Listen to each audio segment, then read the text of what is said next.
Túlia. Meu boa tarde aí para todos e todas. Hoje é dia 18 de outubro de 2012, quinta-feira. O verbete é de número 2451. Tem 9 páginas, 49 elogios e 21 máximas. Eu chamo a atenção que a divisão do detalhinho tem 11 máximas. O tema é autoenfrentamento docente. A especialidade é para pedagogia.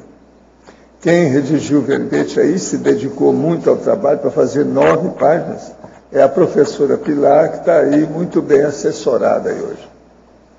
Definição. O autoenfrentamento docente é o ato efeito de a consciência intrafísica lúcida, homem ou mulher, autoposicionar-se na função de docente conscienciológico, qualificando o alto desempenho interassistencial pela aprendizagem contínua e pelo profissionalismo no cumprimento da TARES. Agora, nós temos aí as transformações auto- e heteropensênicas. A predisposição às renovações no autoenfrentamento docente.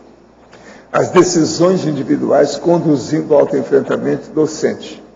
A identificação das posturas de autoenfrentamento no aprendizado do professor intermissivista. O autodefrontar-se com a realidade interconsciencial no desempenho da função parapedagógica. Eu li apenas aí 4 linhas, tem mais de 20. Agora, a autovivência do estado vibracional profilático, favorecendo as mudanças de acuidade paraperceptiva no autoenfrentamento docente. A sinalética energética e parapsíquica pessoal, sintonizando o apoio dos amparadores e desafios de função. O patamar da amparabilidade sustentado pelo nível do autoenfrentamento docente.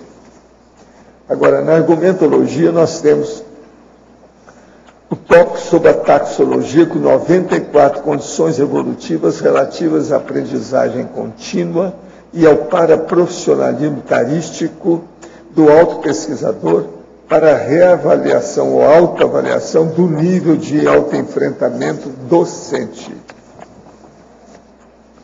São 94 itens, vale a pena ver. Na remissologia, nos 15 verbetes, nós destacamos 5. Autodesempenho proexológico, autovivência das prioridades, postura conscienciológica, priorização da proex e professor intermissivista. Frase enfática. Aplicar a cosmoética no autoenfrentamento docente promove a consciência lúcida ao neopatamar da desperticidade, refinando o autodesempenho tarístico e a interassistencialidade policármica. Você já fez o autoenfrentamento qualificador do alto desempenho da docência conscienciológica? Quais resultados práticos obteve? Eu chamo a atenção que a bibliografia específica tem 11 fontes bibliográficas. Agora, a mega análise aí com João Paulo são 20 itens. Continuismo, profissionalismo, sempre aprendência, upgrade, neofilia. Neorreciclagem, priorização, renovação, qualificação e autoevolução. Autorreeducação, autodesassédio, autoconhecimento, autocomprometimento e interassistencialidade. Para pedagogia, autodidatismologia, autoorganizaciologia, neosinapsologia e taristicologia. O verbete hoje do dicionário é induciologia, o argumento é interparafenomenológico. Aí é bom a pessoa urubucervar com calma o que a gente está falando no argumentário. Agora, nós temos aqui, para a nossa verbetógrafa, Enfatologia, página 2, 8ª linha. Poderia abordar a hiperacuidade das reações frente ao convencionalismo científico.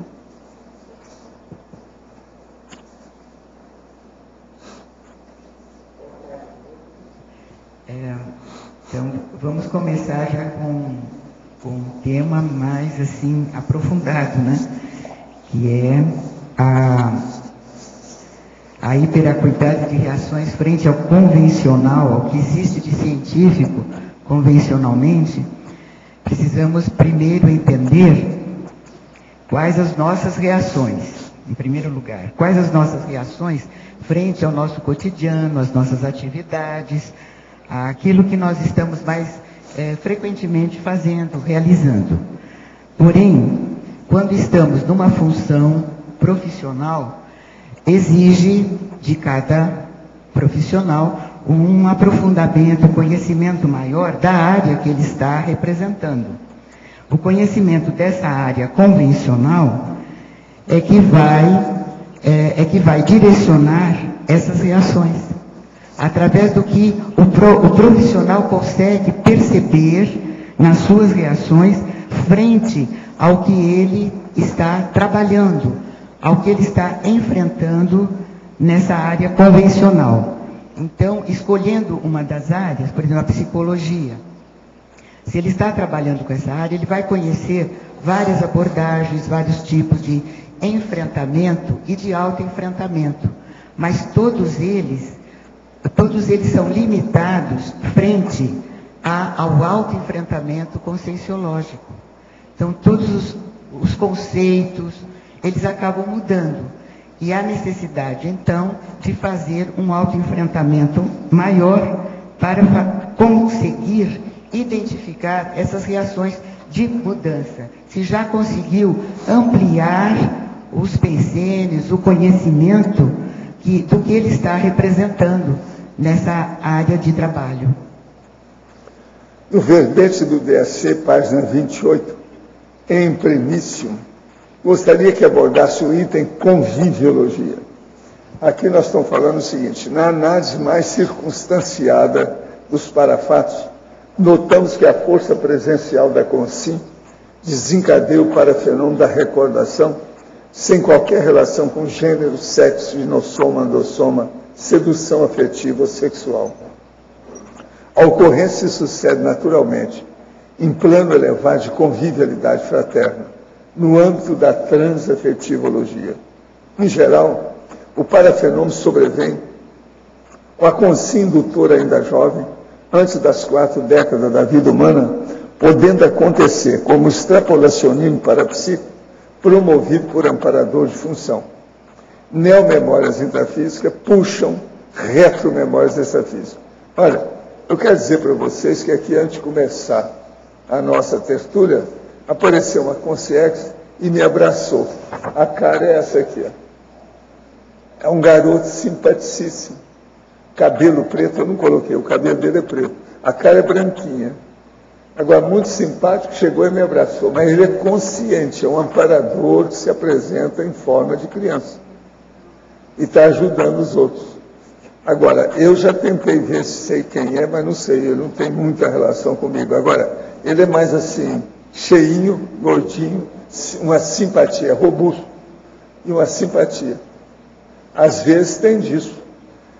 Isso aí, às vezes, é para estabelecer algum rapport, para lembrar alguma coisa. Mas até agora eu não sei quem é, não sei de que se trata. Agora a gente... Só, o senhor pode mostrar... Tânia aqui no ar. O senhor pode mostrar de novo? É uma simpatia ele. Agora, ó, ele banca a criança, mas ele é muito consciente, muito lúcido, cheio de energia. Ele chegou e me deu um abraço. Geralmente, por que ele apareceu? Por que ele apareceu para a criança? Se você soubesse, me fala. O senhor não tem uma explicação inicial? Você sabe, às vezes eu entro aqui em trânsito para ver a situação e vejo o que tem. A hora que ele percebeu que eu vi, ele veio e me deu um abraço. Entendeu? Agora, não sei. Agora, tem uma coisa aqui que eu estava mostrando aí para a Adriana, que eu estou falando aqui um negócio aqui, ó, no adendo, lá do dicionário, eu estou falando o seguinte: importa explicitar que a felicidade exposta no rosto harmônico do soma de hoje pode ter sido gerada por 10 cicatrizes do psicossoma de ontem ou de anteontem nos últimos séculos.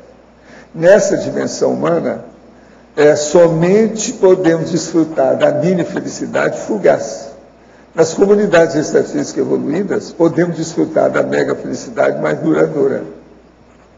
Tais atitudes ocorrem devido à recuperação dos cons magnos. Eu, por exemplo, eu percebi a presença dele, já é pelo menos alguma coisa. E ele me deu um para-abraço com a situação, muita energia e tal. A simpatia ele. Agora, ó, é bem a cara, eu acho que eu já posso fazer retrato falado. Você está entendendo? Hoje, 18 de outubro, o site Consciência Lúcida completa 2 anos de atividade diária na internet. Seguem os números atualizados pelo Google Analytics perante 2 anos. Total de visitantes, 183.143 pessoas. Total de página visualizada, 339.442. Total de vídeos, 2.738. Categorias 17. Temas gerais 156. Países que acessaram, 89 países. Melhor mês até o momento, setembro de 2012. Visitantes, 10.457. Média diária, 348 visitantes. Páginas visualizadas, 18.516. No início do site, contava com cerca de 1.300 vídeos. 2 anos depois, já ultrapassa os 2.700. Cabe lembrar que poucos vídeos desse total são tertúlias completas, pois faz menos de um mês que as tertúlias estão sendo inseridas diretamente no canal do Tertuliar no YouTube, sendo, portanto, a maioria composta por vídeos de diversos temas e contextos. Em relação às contas no YouTube, dados atuais das contas AEPCOM e AProjetor são: total de vídeos, 912. Total de visualizações, 2.750.045. Total de países que acessaram diretamente pelo YouTube em 2012, 148 países. Forte abraço e qualquer questão é só entrar em contato. Atenciosamente, Alexandre Pereira. Isso aí é o que mandaram para nós aqui, para vocês saberem. Agora, eu quero falar para vocês que depois de amanhã é sábado, hoje é quinta, depois de amanhã, nós vamos ter, a IEC convida a todos para o lançamento da pedra fundamental do Hotel Providencial. Dia 20 de outubro, às 17 horas. A hora que acabar aqui, depois de amanhã, nós vamos ter lá, às 5 horas. O local é Rua da Cosmoética, entre o CAEC e o condomínio Cosmoética, que é aqui junto. De modo que Providencial Hotéis, que é a rede que eles querem fazer oportunamente. E o hotel é o Providencial. De modo que depois da manhã a gente conta com vocês para ver o lançamento da pedra fundamental do hotel. Tá certo? A IEC, o César, o Ari, né, o Everaldo, convidamos vocês para aparecer lá. Eu vou estar lá também depois de amanhã. Oi, Pilar. Na página 4, trinomiologia. A segunda linha. O trinômio é autoenfrentamento docente, crise existencial, autorrevigoramento paradidático. Você pode ampliar? Você pode repetir, por favor, que eu não ouvi bem. Autoenfrentamento docente. Crise existencial, autorrevigoramento paradidático. Agora entendi. O trinômio, autoenfrentamento docente, já aqui significa, então, um posicionamento, né? Autoenfrentar-se como docente, como professor. A crise existencial são aquelas mudanças necessárias que vão acontecendo a partir da transmissão das informações que são dadas aos alunos. Aqui eu estou me referindo mais ao aspecto da sala de aula, porque esse tema também é abrangente aos relacionamentos em geral. Mesmo na postura de docente, você já cria uma certa postura de convivência. Está claro?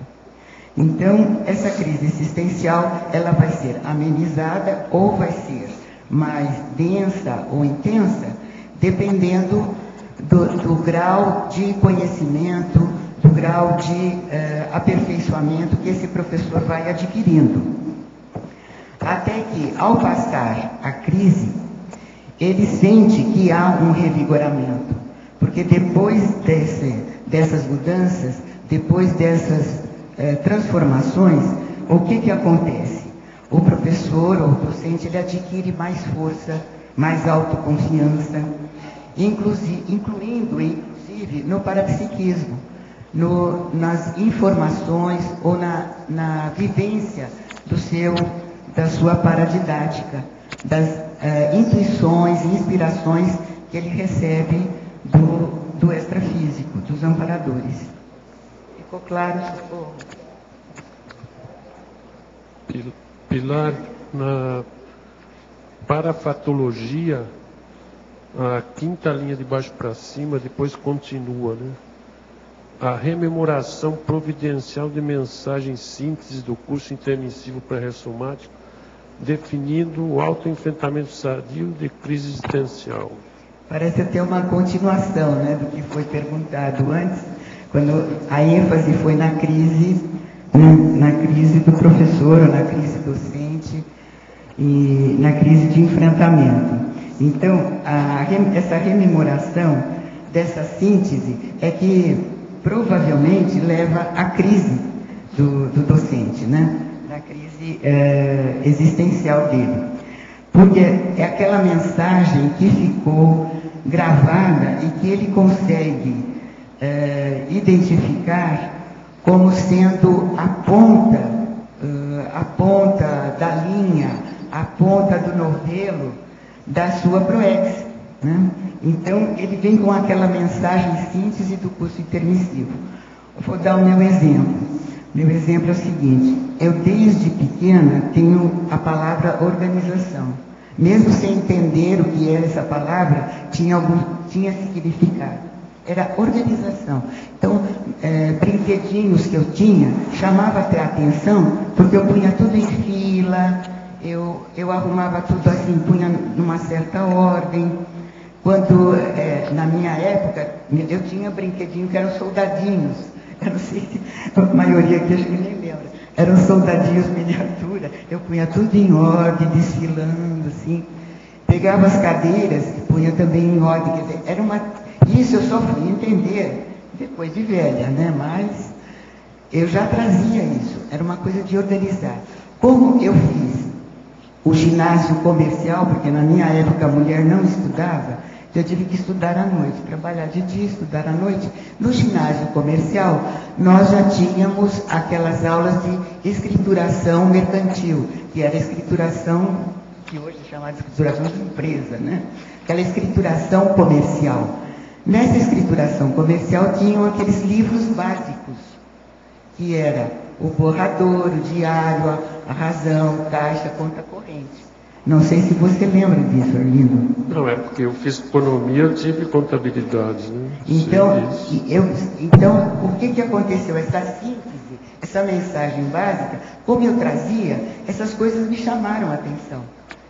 Então, esses livros me chamaram a atenção. E esses livros foram sempre a base de tudo que eu ia fazer, ou escrever, ou realizar, tinha que ter o quê? O borrador.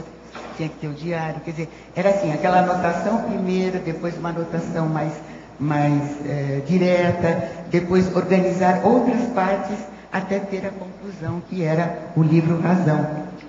Então, eu não sei se fica claro esse raciocínio. Então, trazendo do curso intermissivo, isso que vai acontecer, vai definir o autoenfrentamento existencial hoje, que é constante para mim, a necessidade de auto-organização, desde lá do Pensene até o Soma, ou do Soma até o Pensene.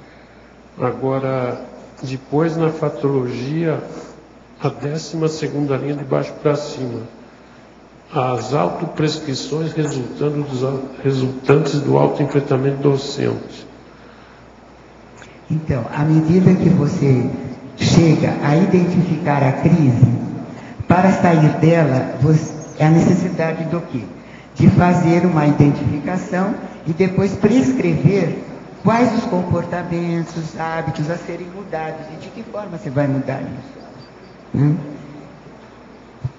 Como é que seria? Então seria o quê? Fazendo o registro, Depois, refletindo sobre esse registro, o que eu preciso realmente mudar? O que é prioridade eu mudar? O que é prioridade eu auto-enfrentar para prescrever o resultado do meu auto-enfrentamento e depois saber a mudança desse auto-enfrentamento? Agora, só uma dúvida que você colocou, que no teu tempo, mulher não estudava, mas, por exemplo, no meu tempo, que é um pouco depois, já era menos comum, mas tinha muita mulher que ia para a faculdade, pelo menos. Sim, mesmo na minha época já tinham meninas que iam para a escola também, à noite, estudar à noite, mas era o mínimo, a maioria era homem. Era menor, era menor. É menor de idade. Mesmo os meninos eram menor de idade. Agora, tinha os maiores de idade que começaram, naquela época, adultos já. Eram profissionais que trabalhavam durante o dia, escritórios, padarias, pastelarias. Eu lembro de um amigo que era do açougue, então todos eles à noite iam fazer o ginásio, que era o ginásio comercial, chamado ginásio comercial. Aqui em São Paulo era muito comum estudar à noite, principalmente o pessoal que trabalhava. Isso foi na década de 1950. Bom, até hoje. Sim. Tá, obrigado. Pode falar, quem está chamando? Tânia Guimarães. Muito prazer, Tânia, em vê-la aqui. Igualmente.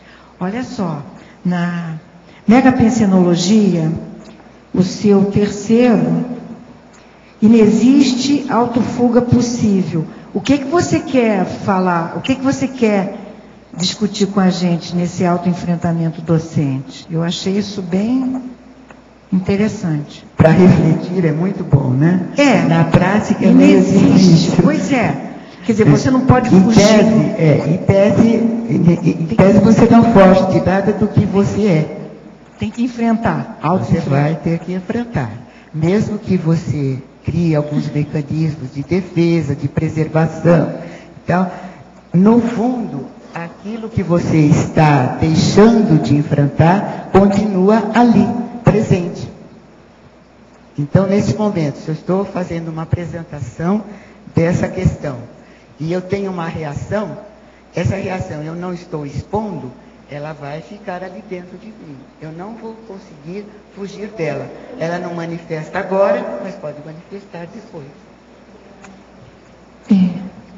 Está bem. Não sei se clareou para você. Você está fugindo de alguma... Eu andei pensando, eu acho que eu vou fazer a listagem. Gostei da ideia. Depois então... Tá ok, muito obrigada. A gente pode discutir mais sobre essa inexistência da fuga, né? Você vai confirmar que não dá para fugir. Né? Obrigada, mãe. Para que haja o autoenfrentamento, para que haja mudança, para que haja o crescimento e o autoposicionamento. E um professor de Conscienciologia, ele precisa ter um autoposicionamento. Porque como é que ele vai enfrentar as situações da SOCIM? Trabalhando, às vezes, em outra área que não é a de professor. Bom, mas desse jeito ela está chupando, está encostando já na minha boca. Na hora de... Tá, obrigada. Por favor, Enfatologia, página 2, na segunda e terceira linhas, poderia ampliar a identificação das posturas de autoenfrentamento no aprendizado do professor intermissivista? Primeiro, identificar qual é a própria postura. Qual é a postura? Eu vou identificar o que eu quero fazer. Essa vai ser a minha postura. Né? Minha postura conscienciológica, então, está baseada na área da conscienciologia. Então, é uma postura conscienciológica. Agora, o autoenfrentamento do professor, ele vai estar no enfrentamento da análise dos seus trafores, trafares, nos seus relacionamentos, nos seus atributos internos e externos também. Quais as suas capacidades e habilidades de atuar em equipe, junto com alunos, junto com o trabalho, junto com o voluntariado. E todas essas aulas, todas essas premissas dessas posturas foram recebidas através do curso intermissivo. Aqui é só uma rememoração dessas posturas para facilitar esse aprendizado, para facilitar esse autoenfrentamento. Porque à medida que há o autoenfrentamento, então há também esse aprendizado. O professor vai crescendo e se aperfeiçoando. Na 11ª e 12ª linhas, o autoposicionamento propiciando a descoberta das cláusulas pétreas inseridas na PROEX. Então parece até uma continuidade, né? Mas é que essa postura de autoenfrentamento, ela está dentro e fora simultaneamente. Então, simultaneamente, nós trabalhamos com a nossa autopercepção e a percepção daquilo que nós manifestamos. À medida que nós vamos aperfeiçoando, amadurecendo, isso se torna algo mais fácil de fazer. Quando nós estamos iniciando, é mais difícil. Às vezes nós precisamos localizar a nossa reflexão, mais interna ou mais externa. E essa a linha aqui. Qual foi a linha aqui?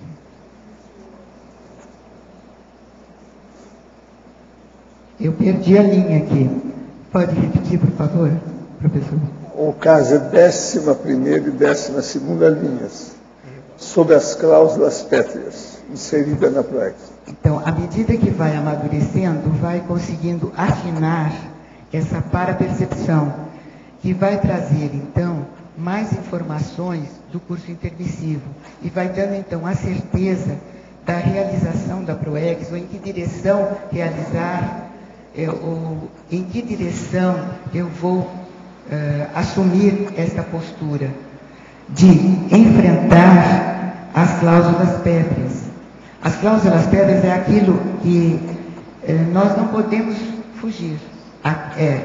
Discordando um pouco da Tânia, né, Tânia? Daqui também nós não podemos fugir das cláusulas pétreas do nosso curso intermissivo. Mas, embora não possamos deixar, muitas vezes nós negligenciamos e acabamos deixando, quer dizer, aquelas cláusulas importantes ou básicas da nossa PROEX pessoal. Na 8ª e 9ª linhas, de baixo para cima, olha lá de baixo. Os autoenfrentamentos na docência como profilaxia dos apriorismos conceituais.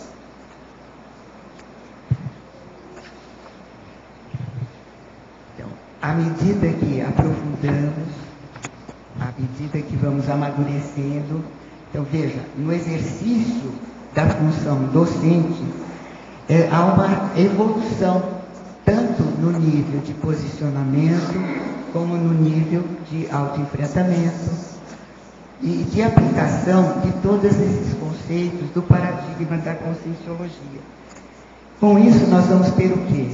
Uma profilaxia, vamos evitar ter pensamentos negativos, porque uma das premissas do nosso paradigma consciencial é a cosmoética.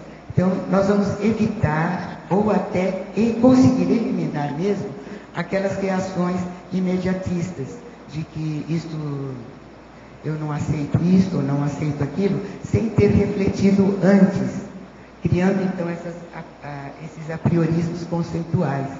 Então, para ter um posicionamento saudável, é necessário que se pense o que eu ainda tenho dúvidas, o que eu ainda não enfrento. Esses apriorismos é que criam conceitos para nós de reações imediatas, até na convivência grupal. Em Parafatologia, página 2, 3ª e 4ª linhas, poderia explicar o patamar da amparabilidade sustentado pelo nível do autoenfrentamento docente? Então, a consciência nessa função docente, ela cria, olha, além das profilaxias, ela vai fundamentando também um patamar de assistência e de amparo no trabalho. E esse patamar cada vez também melhora à medida que o professor, na sua função, está melhorando a manifestação docente. Professor, o que significa quando sentimos um fogo abrasador no cardio chakra? Já acordei sentindo como se houvesse um fogo no meu interior nessa região. Brotou em mim uma sensação de amor irrestrito pelas pessoas e essa sensação durou horas até ir se diminuindo. Nesse dia até o meu sonho foi muito vívido. Isso é que a gente chama de euforia. A mega euforização começa às vezes assim. Outras vezes essa sensação começou a brotar em mim durante o dia, antes de dormir, e foi se intensificando.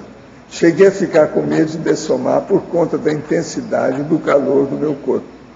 Pois é, isso tudo às vezes pode ser apenas um processo de euforia intrafísica. Agora, ó, é bom ver a sua pressão. Sempre é bom a gente acompanhar a pressão arterial. Agora, eu acho que você deseja expor alguma coisa. Eu entrego a professora Pilar para você. Eu tenho outras aqui, uma outra aqui, deixa eu ver. Agora eu não sei se essa defeitologia, segunda e terceira linha, eu não sei se você já falou os efeitos pedagógicos qualitativos do autoconfronto docente no cotejo dos paradigmas conscienciológico e convencional. Essa você não respondeu ainda, não? Não respondi, não. Mas é assim, esses efeitos pedagógicos qualitativos, quer dizer, é o aperfeiçoamento, é a melhora da qualidade do autoconfronto. Porque o que nós estamos aprofundando, ou tentando entender melhor, é como que o docente pode fazer essa autoavaliação dele mesmo com a tarefa, com o trabalho e o desempenho da profissão de professor, né? No caso aqui, conscienciológico. É que eu respondi mais ou menos a relação com o convencional, porque aquele que já é um professor na área convencional de ciência, ele vai ter alguns pressupostos que às vezes limitam a capacidade dele como um docente da conscienciologia. Então, ele vai ter que saber diferenciar quando ele está dando aula na própria comunidade ou para alunos interessados em conscienciologia e quando são alunos do meio convencional. Embora, lembrando que na sua postura, no seu profissionalismo, ou melhor, para profissionalismo conscienciológico, ele vai estar passando essa ampliação energética e holossomática na sua presença e na sua manifestação como docente. Ficou claro? Tá, ok, obrigado. Por favor, em Codigologia, página 3, na terceira e quarta linhas. Poderia ampliar o autoenfrentamento dos retrocódigos para profissionais e a priorização evolutiva na atual PROEX? Então, o que são esses retrocódigos para profissionais? Nós falamos da medida do amadurecimento desse desempenho do professor, ele vai conseguindo acessar mais informações do curso intermissivo, inclusive informações também das suas retrovidas, de outras vidas passadas, em que ele já atuou, em que ele já conheceu aquela tarefa de docente. E esses retrocódigos começam a aflorar. Esses retrocódigos para profissionais, quer dizer, são as retrocognições de ampliação do autoconhecimento e do autoenfrentamento, que vai ajudá-lo a priorizar na PROEX o que ele precisa realizar, o que o intermissivista, o docente, tem como cláusula pétrea, ou tem como obrigação, ou como um dever, realizar nesta vida. Então, eu vou dar assim, um exemplo. Eu não fui professora nesta vida intrafísica, formação assim, professora, nem de criança, nem de adolescente. No entanto, tinha facilidade quando eu frequentei a Federação Espírita, então ser professora. Logo me punham para explicar, para dar aula, e eu não era formada professora, eu era contabilista, né?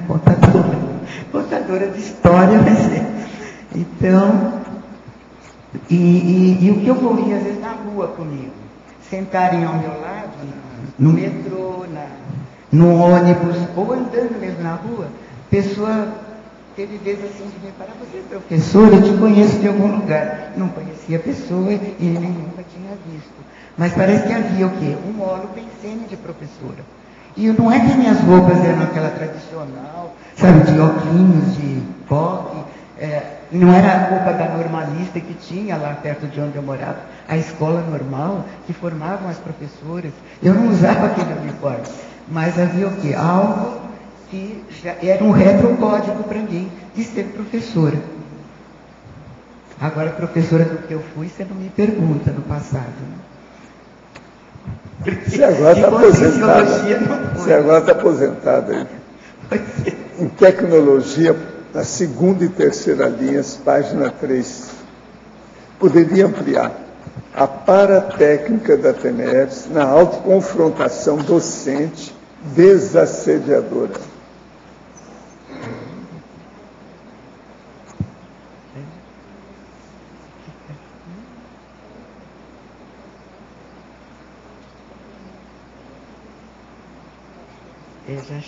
Aqui, ó. Então, a paratécnica da TENEPS na autoconfrontação docente desassediadora. Então, vamos iniciar primeiro a ter consciência ou autoconsciência do que é assistência. Então, em primeiro plano, é colocar ou se confrontar ou auto-enfrentar-se frente à assistência, que é uma tarefa assistencial. Aí vamos começando a aprofundar até que se chegue à realização da TENEPS, que já é uma paratécnica mais organizada, metódica e que leva, então, o docente a também a ter mais a hiperacuidade, a ter mais parapsiquismo, perceber mais o que acontece com ele e com o seu ambiente. E nesse estado de coisas, nesse estado, ele vai o quê? Percebendo também a manifestação extrafísica e identificando essas manifestações. Primeiro, ele às vezes passa mal, tem uma dor de cabeça e tal, é um assédio simples. Outras vezes pode ser um assédio mais prolongado. Mas o que vai acontecer à medida que ele trabalhar as energias e trabalhar o EV, trabalhar o arco voltaico, até chegar à TENEPS, onde ele vai ter então um certo enfrentamento com mais autoconfiança do que é um assediador. E não vai ser assediador barato, não. É da baratrosfera, mas não é barato. Ele vai enfrentar assediadores às vezes mais difíceis e que vai exigir dele uma competência e um desempenho profissional maior. Aqui na parafatologia, na quinta linha, a calibragem da bússola infraconsciencial nas verbalizações parapedagógicas. Então, fazendo uma metáfora aí com a bússola, né? A bússola, de certa forma, sempre te mostra o norte, né? A direção a ser tomada e não sair da rota, né? Então, a calibragem da bússola intraconsciencial é essa segurança que o docente acaba enfrentando, né? De ter a sua bússola, o que ele vai fazer, qual o próximo passo, qual a próxima viagem, qual a próxima itinerância, qual o próximo curso, qual o próximo livro, qual o próximo verbete que ele vai com isso, calibrar a sua bússola interna. Só que, para realizar todas essas tarefas, todos esses trabalhos, ele tem que aprimorar seu autoenfrentamento. Então, seu autoenfrentamento, então, muda de nível. Ele calibra a sua bússola intraconsciencial. Primeira coisa, como é que eu estou para realizar cada uma dessas tarefas, cada um desses trabalhos. Pilar, aqui no B. Na sexta linha, na sequência dessa pergunta que a Cris fez para ti, o autoenfrentamento da realidade paraprofissional tarística. Você pode ampliar? Preciso pensar, né? Preciso pensar que a realidade paraprofissional tarística, quer dizer, eu já ter um conhecimento, né? Já ter um conhecimento que eu consiga expandir, antes até de falar, de comunicar ou de manifestar. É uma realidade de autoesclarecimento em primeiro lugar. Então, o autoenfrentamento tarístico em primeiro lugar, de autoesclarecimento, para conseguir realizar a contento essa tarefa docente de paraprofissional. No esclarecimento, nas dúvidas, conhecer todas essas, vamos dizer assim, posturas conscienciológicas iniciais, né? Iniciais e continuadoras, porque elas iniciam e nós precisamos continuá-las aprofundando, né? Que são da conscienciologia. Na página 7, você pode expandir os itens 7.6 e 7.7 dentro da sua vivência?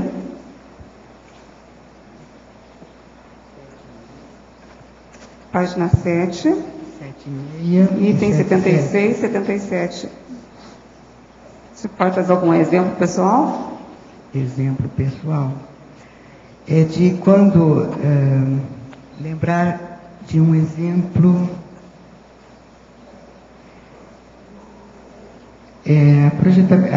primeiro a projetabilidade educativa, é quando um amparador nos leva para fazer uma tarefa, a ajudar num evento, porque ele nos coloca ali presente para não só aprendermos, nós estamos doando energia para que ele faça o trabalho, mas o aprendizado é de quem? O aprendizado é nosso ao fazer essa assistência, fazer esse acompanhamento ao amparador. Você então, tem algum exemplo pessoal? Tenho sim, a ponto assim, de eu perceber que a maioria das projeções que eram feitas eram assistências. Não eram assim só o aprendizado, eu vou numa escola, eu aprendi sobre isso, sobre um assunto, sobre um tema.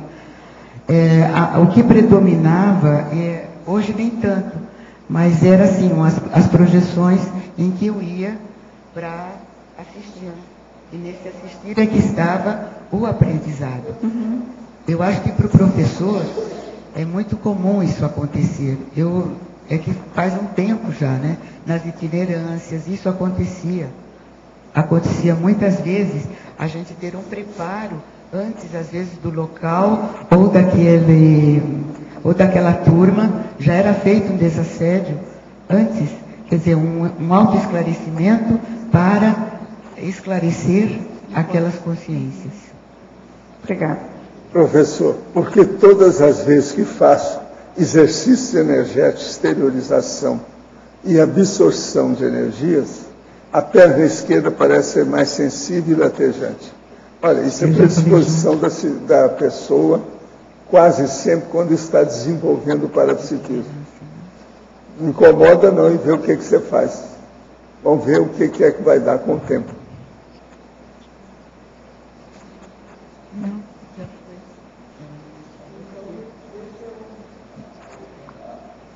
Alô, por gentileza, poderia na página 3, na neossinapsologia, dar uma pequena diferença, as diferenças que tem os 3 primeiros itens. Não sei se precisa ler todos os itens da... Não entendi, Eucádio. Queria que tu explicasse com com detalhes as diferenças que existem nas três itens da neossinapsologia lá embaixo, na página 7. Ah, os 3 primeiros? Os 3 primeiros e únicos da página. A identificação das neossinapses necessárias ao autoenfrentamento docente. Olha, isso eu não vou conseguir aprofundar, não. Eu posso só, assim, dizer que é perceptível o desanuviar, quando desanuvia o seu cérebro, quando nosso cérebro desanuvia e a gente fica mais lúcido para perceber ou identificar e compreendemos mais aprofundadamente tal ideia ou tal conceito da conscienciologia. Eu acho que aí está criando neossinapses, né? À medida, então, que aí já são até indicações de como proceder, né? Como nós podemos proceder? Fazendo o quê? Aplicando essas abordagens de pesquisa. Então, à medida que nós criamos uma metodologia, criamos uma rotina de trabalho, então, essa aplicação de abordagens autopesquisísticas vão abrindo esses caminhos das neossinapses, vão abrindo o nosso cérebro, a nossa mente, para surgirem neossinapses de autoenfrentamento. Porque à medida que vamos estudando, nós vamos ter que nos renovando o nosso posicionamento, renovando as nossas condições intraconscienciais. Ficou claro, Eucardi? A única coisa que eu ainda não entendi bem é quais são as diferenças entre a identificação, a aplicação e as sinapses surgidas. Tem umas pequenas diferenças. Pequenas diferenças. Então, aí que eu me justifiquei dizendo que eu não saberia aprofundar. Realmente, assim, eu não tenho um raio-x do cérebro e dizer, olha, aqui está abrindo o caminho. Mas é possível identificar por algumas reações ou sensações que tenhamos de lucidez, né? Sim, mas para olhar esse termo, nós vamos primeiro ter a lucidez de identificá-lo, né? Aí, nessa identificação, nós vamos aprofundar a reflexão, o entendimento. O entendimento. Então, ele quer essa diferença. Então, precisaria, assim, ter uma chapa, né? Uma chapa de identificação. Isso eu não tenho, não, Eucardi. Lá? Sim. Aqui no B. Lá, ó. B. Na 6ª linha da parapatologia, eu queria que você explicasse um pouquinho melhor a auto-organização parapsíquica tarística. Como que você vivenciou isso, essa auto-organização parapsíquica tarística? Eu não sei se você se referiu no ato de executar a tares, você vai... É na parapatologia ou na... Parapatologia, 6ª linha, de baixo para cima. Por isso.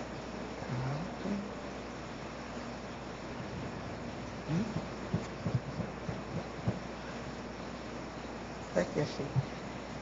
A auto-organização parapsíquica tarística. Em que medida isso... auto-organiza a pessoa ou você organiza tares? Eu não entendi muito bem. Que essa organização foi assim, de não me desviar da auto-organização. A primeira coisa que eu consegui entender quando eu estava estudando, e nem era ainda a conscienciologia, era mesmo estudando até psicologia, era de organizar como é que eu iria me preparar para o trabalho, trabalhar como psicólogo, né? Então, essa era organização, nem se falava em auto-organização. Era organizar, então, aquele conhecimento que eu já tinha, como é que eu iria organizar. Agora, à medida que eu entrei para o estudo mais aprofundado da projeciologia, da conscienciologia, os paradigmas foram mudando. O paradigma convencional foi se ampliando.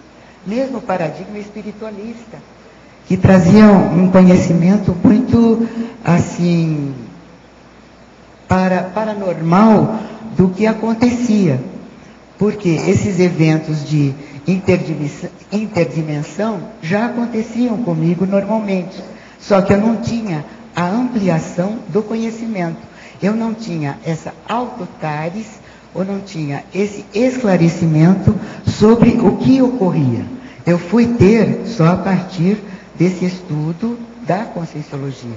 A TENEPS, então, foi uma alavanca para eu fazer uma, vamos dizer assim, uma reciclagem maior, uma reciclagem mais profunda e auto-organização, se podemos chamar assim, uma auto-organização parapsíquica, tarística, e que pode dar outras denominações, assim como cosmoética, todo esse aprofundamento e todas esse conhecimento que...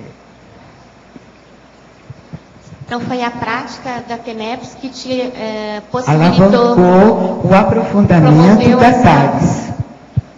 Foi. Quer dizer que quando eu comecei a dar aula no Instituto, eu não tinha também todo esse esclarecimento. Mas as aulas ajudaram muitíssimo, porque as aulas ajudavam a organizar holossomaticamente. Tinha que organizar as energias, as emoções, os pensamentos. Então, dessa maneira, organizava a consciência para transmitir aquele conhecimento. E, ao mesmo tempo que transmitia o conhecimento para os alunos, para os discentes, transmitia também para as consciex, para os alunos, né? Alunos extra-alunos. Obrigada. Professor, lá aqui atrás de você, mas não precisa se virar. Sétima linha. Mas eu quero virar. Sétima linha de baixo para cima na fatologia. Você fala da atenção acurada às reações descartáveis. Dentre essas reações descartáveis aí do período de sua docência, tem alguma que marcou mais, que você lembra, assim, foi mais forte? É no meio da linha, da sétima linha de baixo para cima. A atenção acurada às reações descartáveis. Atenção acurada às reações descartáveis. Alguma coisa a gente já falou no apriorismo, né? Que é aquela reação assim imediata. Então, se eu não aprofundei, não pensei sobre aquela opinião, não refleti sobre aquele tema ou aquele assunto, eu vou evitar dar uma opinião imediata. Então, ter uma reação imediatista, né? Então, essa seria uma reação, então, descartável, de não reagir ou então não manifestar uma reação frente a algum assunto que eu ainda não pensei a respeito. Essa seria uma reação descartável. Outra reação descartável seria, ao ouvir uma crítica, saber ouvi-la, aprender a ouvi-la.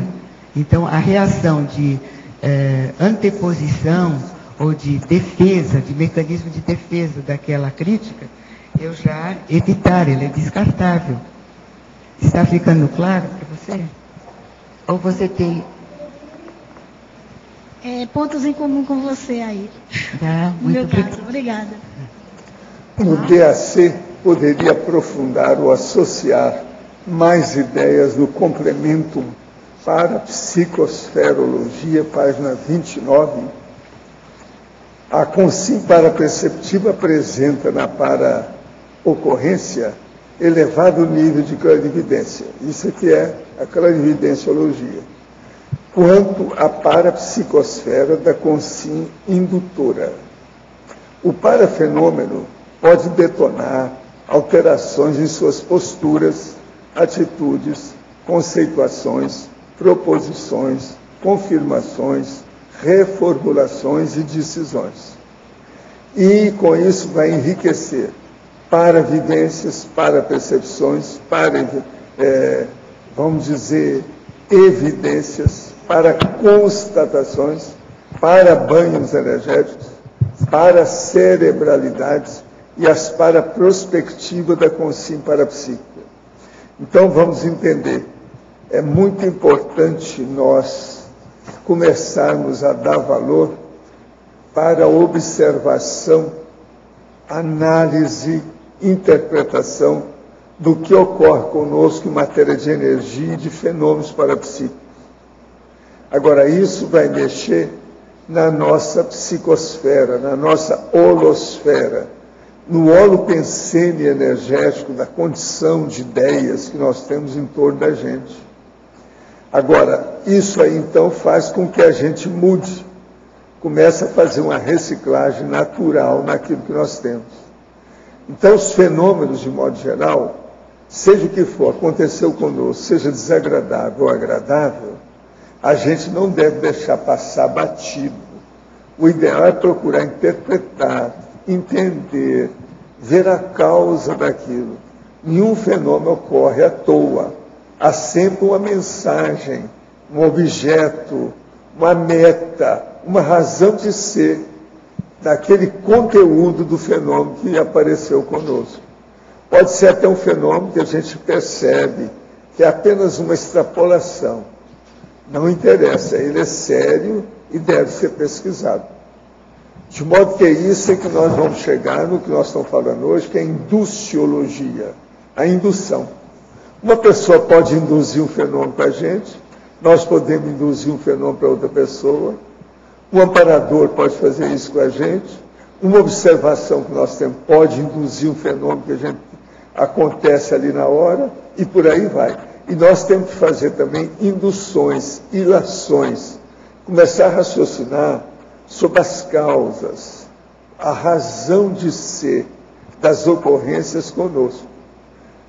Às vezes um fenômeno aparentemente simples, ele está trazendo uma mensagem extremamente séria para nós. E às vezes muito positiva.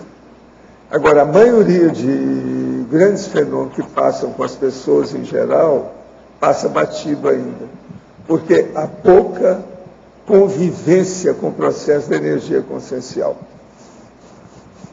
Professor, aqui dentro do DAC, ainda na página 28, no item Conviviologia, ao final você coloca: em geral, para fenômenos sobrevêm com a consciência indutora ainda jovem antes das 4 décadas da vida humana. Por que acontece? Acontece porque nessa condição a pessoa não é nem carne, nem vegetal, nem granito. Ela está ainda se adaptando. Até os 26, ela não tem nem maturidade biológica ainda. O cérebro não está totalmente formado, nem nada. Na adolescência, então, nem se fala. Agora, uma pessoa, quase sempre, quando ela vira Balzaca, lá pelos 30, ela começa a amadurecer na prática as coisas todas. Mas isso começa aos 26. Então, antes dos 40 é que geralmente acontecem essas coisas, porque a pessoa está mais aberta. Você está entendendo? As influências externas e as influências de parafenômenos, de ocorrências extrafísicas, de alguma coisa que vem de consciência para a gente. Agora, o problema nosso é a gente se adaptar a essa condição do jeito que eu sou aqui, ó, com as minhas coisas. Observa como é que eu sou. Eu estou aí. Aí eu entrei em concentração, vi a criança. Aí chegou e me abraçou. Está entendendo? Ele interagiu, né? Viu o que o senhor viu? Pois é, entende? Ela reparou que eu vi. Então você amplia a sua convivência. E outra coisa, você começa a selecionar também melhor todo mundo, né? Com quem você convive. Isso aí ajuda. Walter, nesse caso, tem uma mensagem, né? Você falou que foi um fenômeno. Até agora eu não sei por quê. Você ainda não sabe, mas vai analisar. Né? Agora, o caso é aqui, ó, para aqueles que nós estamos falando que não viram, o problema é o seguinte: eu fiz isso aqui em segundos, a cara que eu vi, tá certo? Foi isso aqui, ó. É uma criança dos 8 a 9 anos. A hora que ela percebeu que eu tinha visto, ela chegou e me abraçou. Mas veja, é uma consciência super lúcida, de energia muito avançada, evoluída, que tem as reações de criança, porque deve estar fazendo assistência para a criança. Como eu estou na segunda infância, ele nem me abraçou. Entendeu? Não, a cara é bem essa. Só que, ó, o cabelo é preto, tá? Eu fiz isso aqui em segundos, a hora que eu vi. E deixei do jeito que está aí, não mexi em nada. Entende? E a cara, ele é robusto, ele é cheinho, simpático, sabe? Dá vontade mesmo de abraçar. Ele é fofinho, aí já deu a expressão. Eu vou chamar de fofinho. Agora eu quero saber o que vai acontecer. Eu preciso saber o que é, sei lá se é alguma coisa comigo. A Graça de vez em quando está atendendo muita criança. Eu não sei o que é. Assim, ó, tem alguém aí na sua freguesia, na sua clientela? Sei lá, né?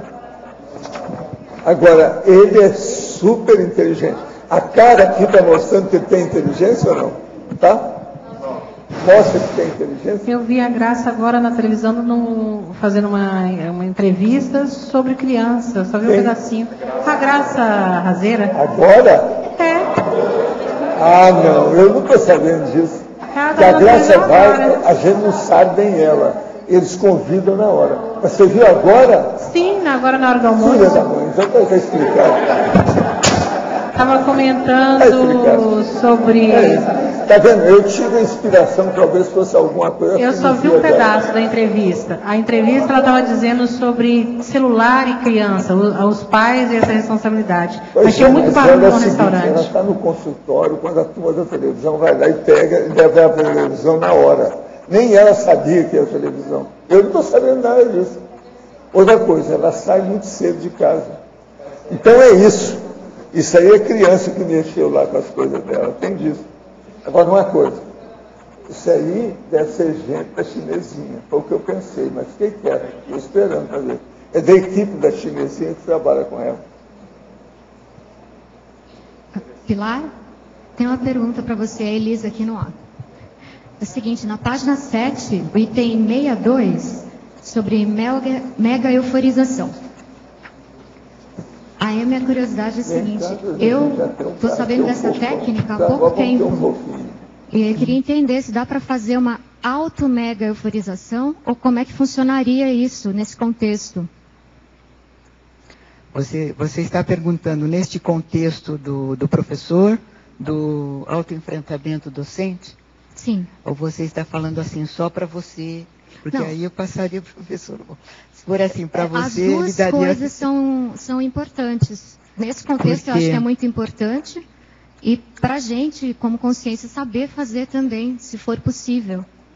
Então, é possível, mas tem que estar assim, num crescendo energético, que foi o que foi explicado. Esse crescendo energético, através da técnica do EV, do arco voltaico, até chegar à mega euforização, quando já se conseguiu intrapsiquicamente ou intraconsciencialmente essa renovação interior.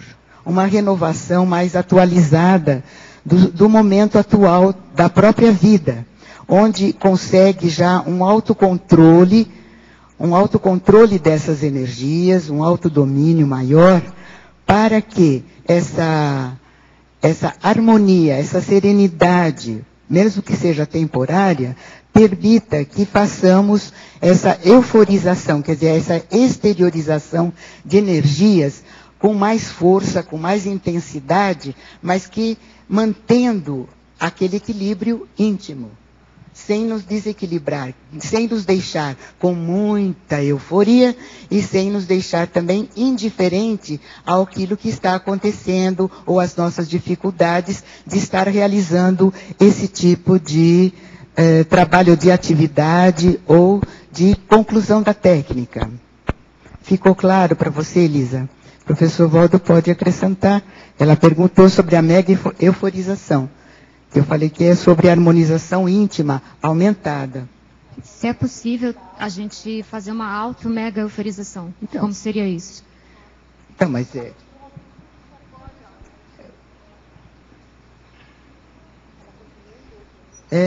continua em dúvida?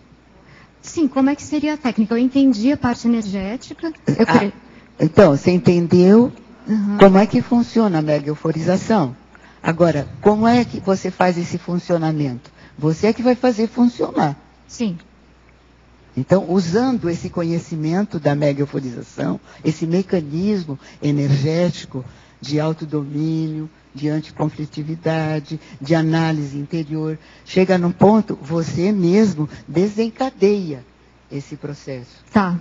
Uhum. Então, você vai desencadeando aos poucos, à medida que você vai chegando nesse nível de autodomínio, de autoconscientização do seu autoenfrentamento. Tá certo. Ficou claríssimo Ficou mais agora. Claro. Sim, muito obrigada. Você não tinha se colocado na mega euforização. Você perguntou sobre, sim, mas quando você ouviu a resposta, você não se colocou. Primeiro você entendeu o que é. Eu entendi um passo a passo. Agora entendeu ficou mais claro. O processo, né? Sim. Entendeu o processo. Agora, como é que eu entro nesse processo? Né? Entendi. Então, agora é esse trabalho. E aí, como foi lembrado pelo professor, que cada um de nós é um fator intencional para o outro, né? Então, você foi o meu fator intencional para ampliar esse conhecimento. Eu sou o fator intencional para que você realize a técnica. Entendi. Ficou claro? Tá ótimo. Pilar, aqui na página 8, lá no item 90, é a teaticidade, a vivência lúcida do conhecimento pessoal. Quando a gente, em sala de aula, a gente tem uma vivência, item 90, tá? Sim. A gente tem uma vivência do que a gente está falando, isso dá mais consistência. A gente está falando uma coisa que a gente conhece vivencialmente. Sim. Agora, tem muitas teorias que são simplesmente teorias para a gente ainda. Como é que a gente faz na sala de aula, o professor faz para dar mais consistência justamente a parte que é teórica para a gente, mas que tem lógica, e a gente admite como lógica, mas para passar isso para o aluno. Então, eu tentei fazer isso agora, que eu não tenho um domínio da mega euforização, mas eu passei o que se prepara, como é que se faz para isso, para se chegar a esse ponto, né? E vai exercitando. Eu estou fazendo isso, eu estou exercitando. Mas não cheguei a esse ponto da auto-mega euforização. Mas auto-euforização, às vezes, entende? Então, agora, é diferente de quando se está num campo. Então, o que vai acontecer? O professor, ele vai passar por vários cursos, preparos e tal. Então, todas essas técnicas, mesmo aquela que ele não conseguiu individualmente, assim, esse auto que ela havia perguntado, se ele não conseguiu, ele pelo menos vivenciou junto com outras pessoas. Então, aqui, você vivencia a sua auto-mega euforização quando você está no campo da mega euforização. Você não vivencia a euforização do outro.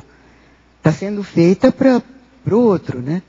Mas quem vivencia aquela mega euforização é você, mesmo que você não tenha sido sorteado. Então, isso já é uma experiência. Se tiver que ser passado numa sala de aula, ou para uma outra, para um grupo de estudo, ou para um grupo de trabalho, você vai passar essa experiência até o nível que você conhece. Né? Isso dá fidedignidade quanto à autocrítica que a pessoa tem do desenvolvimento dela. Né? A crítica vai até onde vai o nosso desenvolvimento. E a intenção não é enganar ninguém. Pelo contrário, é aprender junto. Né? Talvez até um certo ponto você pode dar um aperitivo, mesmo que teórico, para a pessoa querer buscar. Porque é um teórico que você diz, eu não vivenciei pessoalmente, mas você já vivenciou junto a outras pessoas. Eu dei o exemplo da mega euforização, mas tem outras técnicas também. Tem muitas técnicas que eu não vivenciei diretamente. A minha auto-organização, provavelmente não é a auto-organização que cada um faz, que cada um escolhe. Desde que tem um início, um meio, um desenvolvimento e um fim, que eu disse, isso daí, eu trouxe lá daqueles livros de contabilidade, que tudo tinha um começo, um desencadeamento, um desenvolvimento e um fim. Tudo que fizesse, escrever uma historinha infantil, que eu escrevia para dar para as crianças, era o quê? Uma experiência, né? Era um encadeamento, era uma lógica. Então, isso ajuda o outro a entender também. E a entender o potencial que o outro tem para fazer isso. É isso que precisa induzir, é isso que precisa instigar, é que o outro faça a própria experiência, que aí entra no princípio da descrençologia. Né? Pilar, aqui no B, eu acho que tem até alguma relação com isso que você estava explicando agora.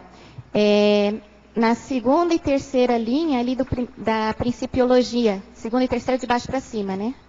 O princípio do exemplarismo pessoal, refletindo no voluntariado da equipe docente. O que você quis dizer? Em que reflete, né, esse princípio do exemplarismo pessoal no voluntariado da equipe? Então, que à medida que você reflete, aprofunda, autoenfrenta os seus trafares, os seus pontos de vista, vai o quê? Servindo de exemplo, vai sendo exemplo para os outros. Se você trabalha numa equipe, essa referência se torna de grupo, é uma referência para o próprio grupo, seja ele docente ou não, seja ele só voluntariado de tarefa ou voluntariado de um projeto, né? Tudo aquilo que a gente conseguiu, pelo menos, vivenciar, ou não vivenciar totalmente, vivenciar só em parte, junto com outros, serve também como experiência, desde que saibamos aproveitar isso para nos autoinduzirmos e induzir outros também a essa experiência, né?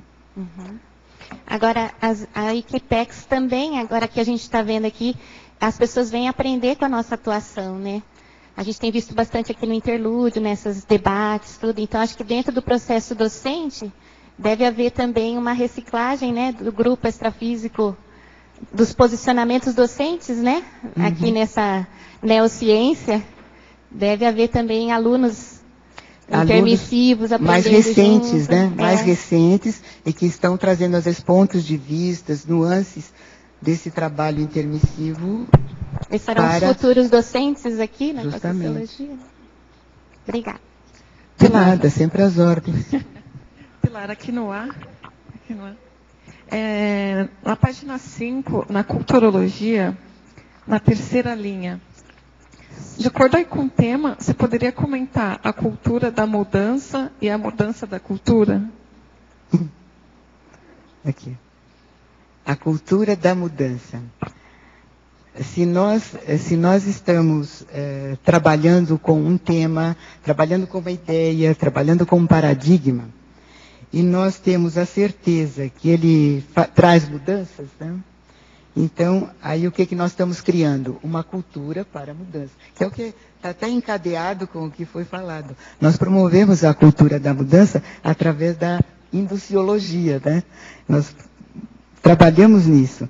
E a mudança da cultura vai ser o resultado. Aí já quando se torna o tema ou a discussão dessas ideias mais, vamos dizer assim, mais extensivas, mais públicas, como está acontecendo atualmente. Com a implantação da conscienciologia na internet, tem os tertulianos todos aí que nos assistem de vários pontos, e muita gente se abrindo para assistência, para TENEPs e para docência. Então, veja só, o resultado da cultura da mudança que nós levamos, que nós trazemos, nós também trazemos, né? Nós estamos levando, mas nós também trouxemos de lá, vai levar o quê? A mudança da cultura. Só que está levando um tempo. A cultura ainda não mudou. O padrão da nossa cultura ainda está muito baixo em relação ao que nós já trouxemos, né? Eu não sei como é que você vê, se você vê. Ficou claro Sim, obrigada. Como perceber essa mudança, né? Perceber o quê? Pelos resultados, né? Mas então você faz a comparação dos resultados conscienciológicos, que é um crescimento muito grande, muito além do que a gente concebe. A gente às vezes não entende por quê, né? Como que cresce desse jeito? Falta gente para trabalhar? Como que é isso? Falta professor e os cursos estão crescendo, cada vez tem mais curso, a gente não dá conta. Eu, hoje em dia, não dou conta de fazer curso. Como é que fica isso, né? Mas toda essa mudança está acontecendo. Parece que o Sérgio está rindo para mim. E então, por esse resultado, essa cultura vai abranger também a socinha, a humanidade.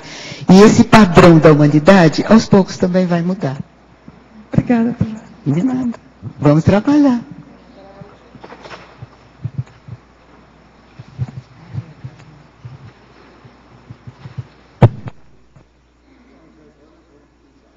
Teologia número 62, pode ser? Você está de acordo? Tá? Pessoal, Taxologia 62, olha aí, o que é? Nós pedimos então, por favor, a todos que desliguem os celulares e que, por favor, na hora da mega euforização, não teclem os seus computadores. Obrigada.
Então, como é que foi aí com você? Legal. Então, eu senti muita pressão nos olhos, assim, muita pressão, assim. Parece que apertar muito os olhos, assim, e um pouco aqui em volta da cabeça, assim, só. E depois aqui uma pressão aqui também, depois foi me acalmando. Eles devem estar limpando você e na questão do front chakra. Estavam trabalhando com você nesse sentido. Você sentiu que estava movimentando umas coisas em você? Assim, desde que eu cheguei aqui eu já senti assim. É isso aí. Brilhando assim. Você está sentindo bem agora? Também. E você, como é que foi? Eu senti um campo de energia mais geladinho.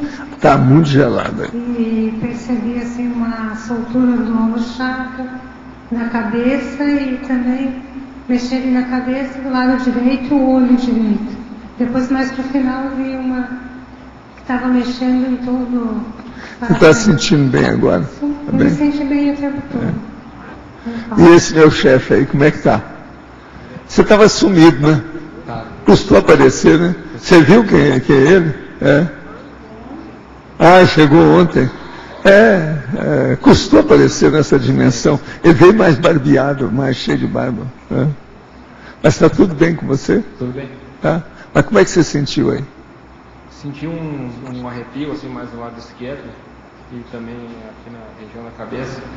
E já vinha sentindo antes ali quando eu sentei aqui, quando eu comecei a me concentrar mais na leitura. Um arrepio assim, arrepiando assim, cabelo, orelha. Muito bom, é bom te ver aqui. Você vai ficar aí uma temporada agora? Como é que é? Uma semana. Uma semana, Muito bom. É uma satisfação te ver. O cara sumido, né? Desaparecido, não é isso? Mas ele chegou, o sorriso está no dentro, tá 100%. Você manteve, olha o sorriso dela lá. É sorriso do dentifrício, sabe? Da televisão. Ele está ótimo. Gente, mas é muita energia que mexeu nesse campo e abaixou bem a temperatura. Também é porque eu acho que tem o ar-condicionado ligado aí hoje por causa disso. Agora a temperatura não está assim não, está quase 25 graus olha lá. Mas aqui esfriou bem. É o campo, sabe? É assim mesmo. Isso mostra as energias de vocês. Você sabe que você tem energia, né? Por incrível que pareça. Não adianta ficar à distância. Tá certo? Muito bem, gente. Obrigado. Valeu.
Então, como é que foi você?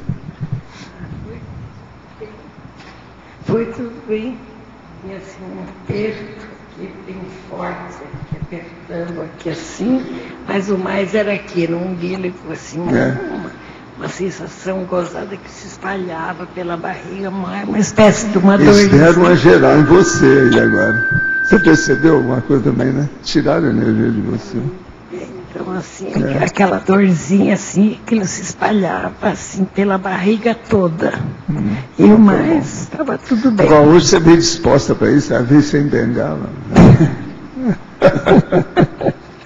Agora, e você? Você veio para fornecer energia. Você notou o campo, como é que é? É o quê? Você veio para fornecer energia. E você é doador de energia. Foi? Você sentiu alguma coisa? Como é que foi? Como é que foi? Ele está sempre alegre. Engraçado, eu estava sentindo mais ali. Aqui eu senti uma tranquilidade, uma coisinha aqui, uma sinalética aqui, uma sinalética aqui, e acabou, fiquei tranquilo. Quer dizer que você ficou sério. Depois dessa, ficou sério com as energias. Está sentindo bem agora? Estou muito. Então tá bom. E você, como é que foi lá? Eu, no início, eu percebi assim que eu estava recebendo uma energia, mas na cabeça. Eles estavam te preparando para doar energia depois. Nós doamos muita energia. Eu senti exatamente isso.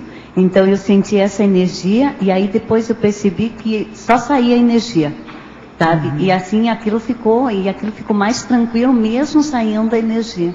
Impressionante. Está sentindo bem aí? Estou ótima. Então assim, tá bom. Tá bom. Qualquer coisa a gente junta vocês aí quando precisar. Para dar energia para tudo.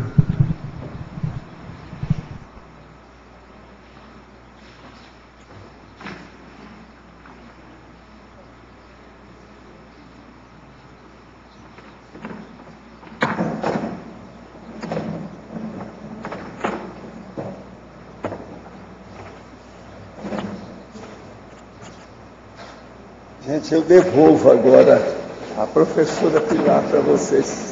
Tá certo? Está me devolvendo? Estou devolvendo para eles.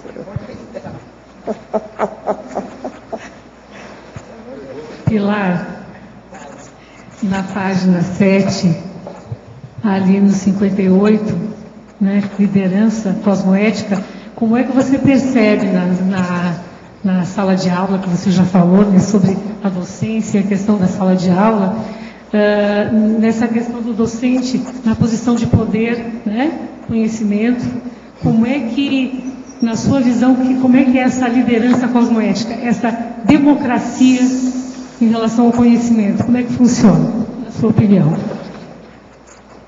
A primeira chave é a autoconsciência da autoridade, da auto-autoridade do professor. Ele precisa ter essa autoconsciência. Em seguida, ele, ao distribuir, ao dar as informações, ele dá de forma em que ele perceba que está havendo uma interação, que os alunos, os discentes, estão entendendo o que ele quer dizer. Nessa interação, há uma distribuição, então, dessas informações e dessa autoridade. Nessa distribuição, o que vai acontecer? Os alunos vão se sentir à vontade para perguntar. Vão sentir também mais confiança no líder. E, por outro lado, mais autoconfiança neles mesmos, de que eles não vão ser depreciados, seja qual for a pergunta ou a observação que eles fizerem. É assim que eu vejo a maturidade da liderança cosmoética. No exercício mesmo, sabe? No exercício da palavra. Certo. E há também, você acha, uma distribuição da questão da própria liderança no momento em que o aluno interage, ele também fica aquela... Ele assume a liderança dele. E vice-versa. Cada um tem a sua autoliderança. Precisa ter autoconsciência disso. A autoliderança do liderado e a autoliderança do líder. Aí é um processo cosmoético. Democrático. Pleno, aí é pleno. Nós exercitamos essa plenitude ainda. Certo. Nós vamos exercitando essa liberdade de manifestação cosmoética. sem ter essa base cosmoética. Né? A consciência de que existe esses princípios. Aí todos aprendem, nessa todos aprendem. Obrigada. De nada. Professor Valdo, aqui, ó. No primeiro campo, eu entendi que a pessoa falou que teve uma dor muito forte no olho, não sei se foi isso. E eu vi uma mão aparecendo para mim e me entregando um óculos. Eu não sei se tem a ver com... pode ser, mas ajudaram muito ela aí. Agora eu queria fazer uma pergunta para Pilar. Na fatologia, o último item é o campo homeostático das tertúlias diárias predispondo ao confronto cognitivo e atualização evolutiva. Pelo que eu vi aqui, você fez um cotejo entre as tertúlias e a didática, não é isso? Você pode ampliar mais um pouco? Qual é a influência, qual é a importância que isso tem na... Aí depende não só da autoconsciência, mas da condição de interação que o tertuliano faz e dá abertura para essas ocorrências ou esses acontecimentos dentro do campo da tertúlia. Como é um campo homeostático, ele predispõe a que venham ideias, mudanças sempre positivas. Mas se aparece alguma coisa negativa, ele também pode observar, porque o campo não o tira do equilíbrio. O campo ajuda ele estar dentro desse equilíbrio, mesmo percebendo alguma reação que seja negativa. Mais alguma?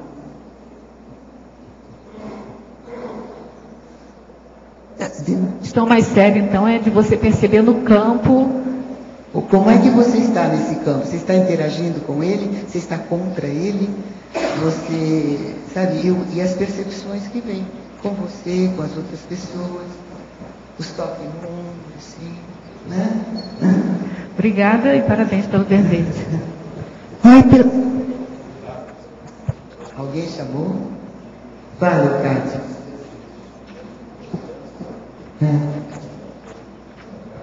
Mas aí na bibliografia, no item 3, está Homo Pacíficos, faltando o Sapiens. Já foi visto.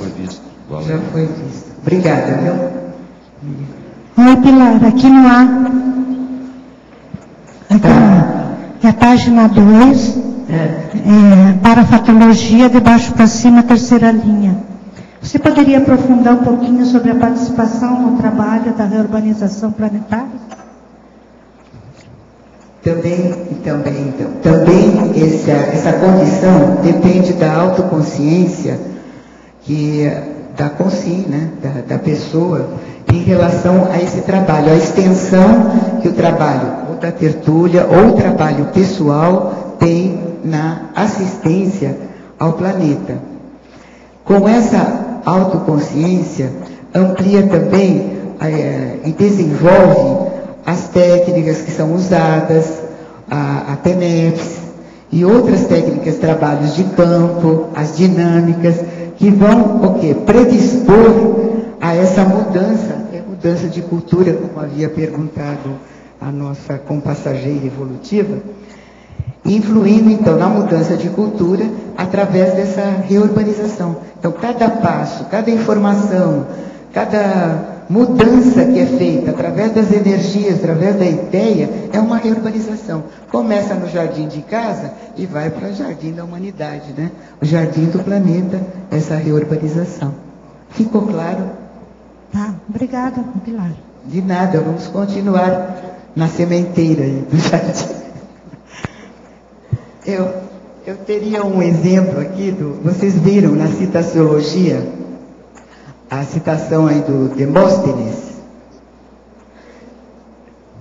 Então, a única certeza que temos é da constante e permanente mudança.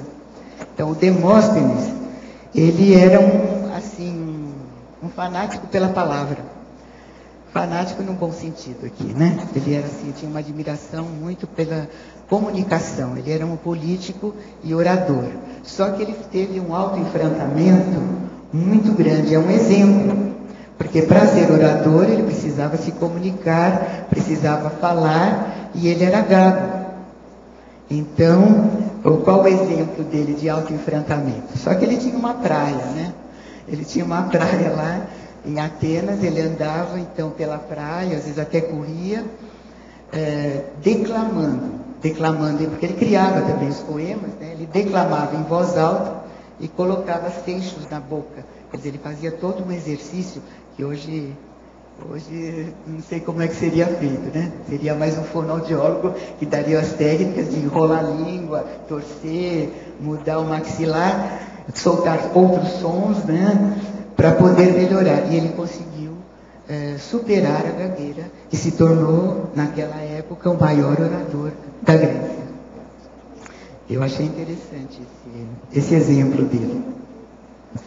Um outro exemplo é que foi ontem no jornal, eu não lembro qual deles foi, no jornal da Band, acho que foi, passou uma reportagem, é que a Juliana já saiu, mas é sobre essa mudança assim, de ensino, de escola, de cultura.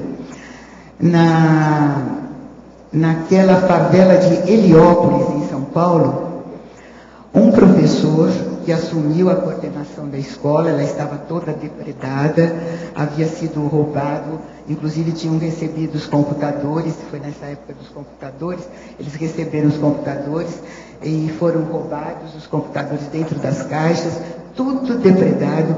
Era um período assim de maior índice de agressões, violências nessa favela. E essa pessoa, esse professor, ele passou a ser o diretor da escola. Ele fez toda uma remodelação. Primeira coisa que ele fez, tirou os muros da escola. Dentro da comunidade, a comunidade fica junto com a escola. Ele fez jardins, canteiros. A única coisa que ele cercou, que ele colocou cerca, foi na quadra, para que não perdessem as bolas, né? Então ele disse que era um prejuízo perder muita bola. Então ele circundou a quadra. E também deixou que as crianças convivam assim, com liberdade com a comunidade. Só que tem os horários a serem respeitados. A gente estava falando de como liderar e essa interação com a liderança, com a democracia. Eu achei um exemplo assim, muito interessante ele fazer isso, e ele conseguiu que aqueles que haviam roubado, aquela gangue que havia roubado os computadores, devolvessem os computadores para a escola com o pedido, com a solicitação de que ele não denunciasse, que ele não reclamasse, que ele já tinha feito o boletim lá na polícia e tudo, mas que ele então não levasse adiante aquele efeito, né, policial.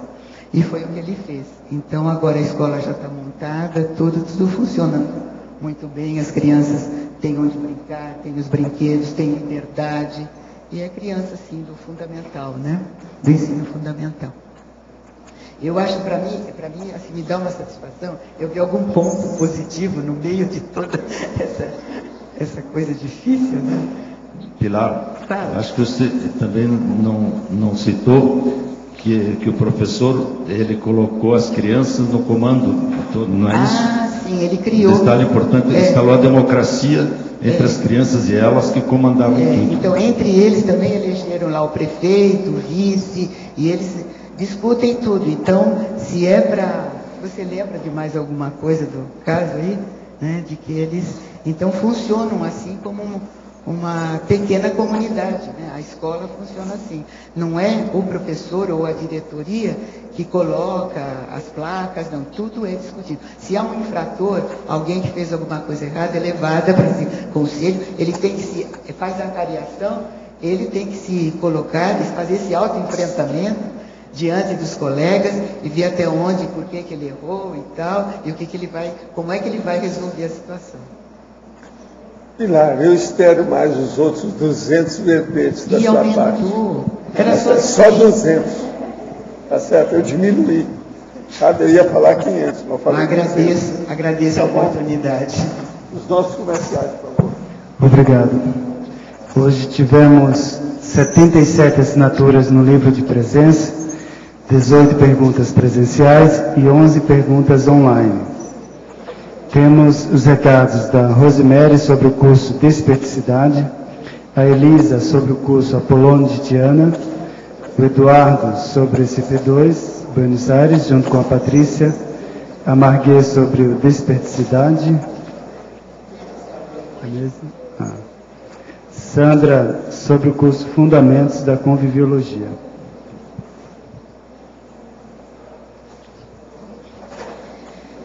Nosso convite é aquelas pessoas que estão aí, né, no esforço, no empenho de alcançar a desperticidade ainda nessa vida, o quanto antes melhor. A gente está realizando mais uma edição do curso Desperticidade. Ele já vem sendo realizado há vários anos. Esse curso ele é ministrado por 3 EPICONs. No caso desse ano vai ser o professor Moacir Gonçalves, Marina Tomás e Rui Bueno. E ele se compõe de campos parapsíquicos e debates mentais somáticos baseados no estudo dos verbetes da Conscienciologia, da enciclopédia, que tem relação com a desperticidade. Então, a gente vai discutir e debater em grupos toda a questão da vivência, né, e autoesforço de cada um em relação à desperticidade, e aí entrar em imersão, né, parapsíquica para poder consolidar e treinar, né, o processo da desperticidade. Esse curso ele vai se realizar aqui no CAEC nos dias 26 a 28 de outubro. Ainda dá tempo para quem tiver interesse fazer a inscrição. Na secretaria, né, o telefone de contato aqui do CAEC 3525-2652.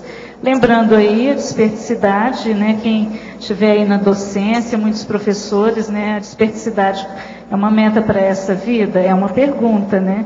Então vale a pena investir, nada sem o esforço pessoal vai surgir de uma hora para outra, né? Então a importância da gente ir dando os passos para alcançar aí a desperticidade o mais rápido possível. Então todos convidados e a gente agradece aí a atenção. Boa tarde. Quero convidar todos para o curso Apolônio de Tiana, que ocorrerá no dia 4 de novembro, no domingo. É um dia só o curso. Vai ser na sede da CIP e com o professor Jarbas Paranhos, né? O curso ele trata mais ou menos assim do parapsiquismo, a vida do Apolônio de Tiana, o mito J. Cristo, né? Memoricídio, tudo influências, o legado que ele deixou. Maiores informações no site acip.com ou no telefone 4521-02-1421. Ou comigo, ou lá na sede da CIP, na secretaria, tá? Obrigada. Buenas tardes a todos.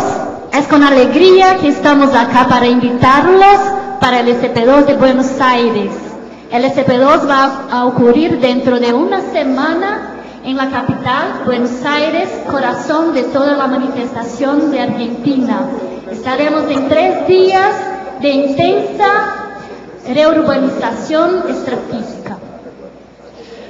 A participação no campo de CPO2, ela viabiliza uma trégua dos heteroassédios. A pessoa tem condições de estar compreendendo ideias que ela não compreenderia, às vezes, se não tivesse aquela condição de trégua.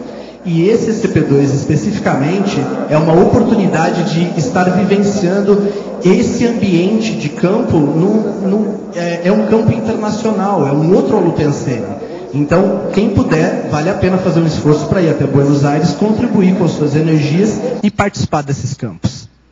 Gente, ainda há passagens, ainda tem gente se inscrevendo, ainda há tempo para participar. Você pode entrar em contato com a gente no IIPC. O DDD é 45 2102 1448. O ECP2 vai acontecer do dia 26 ao 28 de outubro com a EPICON Adriana Lopes. Obrigada. Boa tarde a todos. O Colégio Invisível da Conviviologia e o CEEC convidam para o curso Fundamentos da Conviviologia, que irá ocorrer nos dias 9, 10 e 11 de novembro. Nós vamos dar um destaque hoje para a aula do Convívio Interassistencial, que é a aula inaugural com a professora Marina Tomás. E vamos fazer algumas perguntas para você refletir, que já fazem parte também desse curso. Você consegue ser interassistencial em todos os convívios? Como que você lida com aquele seu vizinho que liga o som no mais alto volume e você quer estudar e você quer preparar uma aula? Você consegue ser interassistencial com o seu vizinho?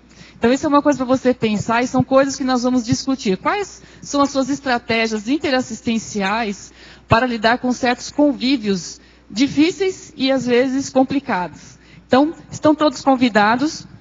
Mais uma vez falando da data, né? Dos dias 9, 10 e 11 de novembro. E quem quiser pode fazer a inscrição pelo telefone 45 3525 2652. Obrigada. Para amanhã teremos o verbete TENEPS Autocapacitadora. A especialidade é Tenepsologia, de autoria da professora Adriana Lopes. Obrigado pela sua presença e até amanhã.